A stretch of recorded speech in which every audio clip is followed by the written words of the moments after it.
আগামী 15 বছরের মধ্যে ব্রিটেনের 5টির মধ্যে 4টি কার বিদ্যুৎ চালিত হতে হবে এবং প্রায় অর্ধেক বাড়িতে থাকতে হবে hit pump.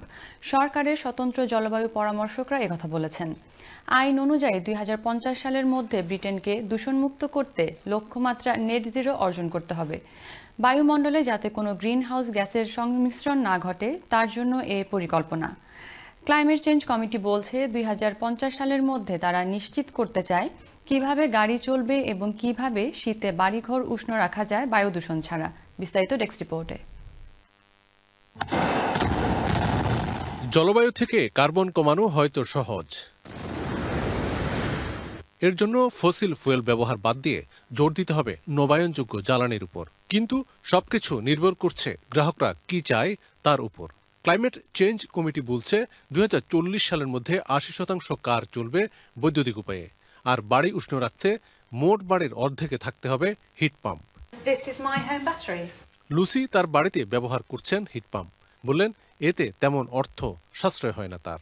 With the battery, it's currently costing me £100 a month to run my home. Without the battery, that would be more like £170 a month, which is roughly what it would cost me to if I still had a gas boiler, and so I was still heating the home with gas. It might be a small amount, but not really, no.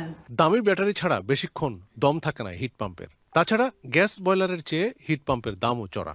You have to make electricity cheap, but it is also the fuel of the future. And regardless of what you think about climate change, what we are laying out today is a massive industrial revolution. It's an energy transition. It will benefit the economy. And the committee has other recommendations.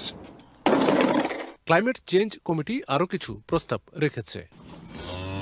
বলেছে 2035 সালের পর বাড়িতে নতুন করে কোনো boiler স্থাপন করা যাবে না।